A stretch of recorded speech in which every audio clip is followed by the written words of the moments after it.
Hi, Andy Biggs here from Arizona's 5th Congressional District and Chairman of the House Freedom Caucus, here with two good members of the House Freedom Caucus. I got Ralph Norman from South Carolina, and Matt Rosendale from Montana. So we're bringing you this today because there's a movement afoot. The Democrats want to restore earmarks. You remember that they were the scandal-plagued funding mechanism of years gone by, went away in 2010. And what an earmark really is you designate certain spending in certain districts. Certain federal dollars are going to go to certain districts. And what we found before is that people were trading votes. They were trading, you were getting people donating funds to their campaign in order to get an earmark for the district, that type of thing. Well, so the Republicans have had a rule against it for the last decade saying no earmarks. You can't do earmarks. And that was a rule that most of us, or many of us, supported. Well, today we voted on whether we should change that rule because some folks brought a resolution.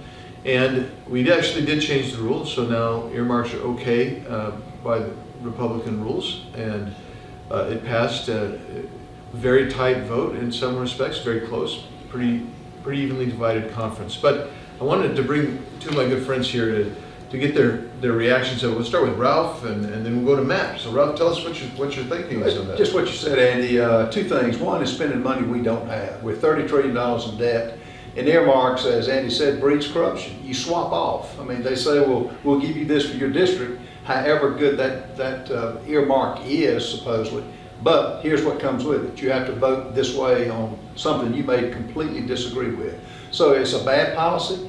It should not have been put in order, particularly by conservatives. You know, we've run on the fact that we want to get this nation on a sound fiscal footing, as we do our businesses, as each of the families that are watching this do. We didn't do it with this, and I hate to see it pass, but the Freedom Caucus took a strong stand, and I was glad to be a part of it. Thanks. Matt? Everyone heard about the earmarks long before I came to Congress, and all it did was promote a corruption, and it's the currency of corruption. And basically, when we sat there and listened to the meeting today, and the big reasoning that we heard was because the Democrats are going to do this anyway. I would like to think that we're principled, that we have the ability to say, no, we're not going to do that, not point to the Democrats and say just because they are, that we're going to join in. And we have to be able to differentiate ourselves from the Democrats. And this is one stark line that we could have drawn to show that we're not going to join in on this wasteful spending and the currency of corruption just as they are. And I'm very disappointed that we could not get the conference together to support opposition to this really basic principle. Yeah, so to let you know where the HFC, House Freedom Caucus was, we took an official position about a week or 2 weeks ago saying we don't support earmarks and would not support earmarks. And that doesn't change just because the House rules on the Republican side have changed. For House Freedom Caucus still remains an anti-earmark establishment. So we're going to continue to push this. We're going to watch it, encourage you to watch it too, see what's going on.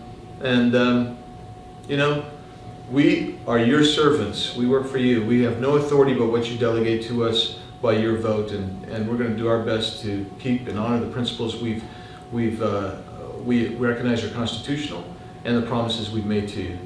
So thanks for joining us, and Andy Biggs with Ralph Norman from South Carolina and Matt Rosendale from Montana. Thanks for joining us.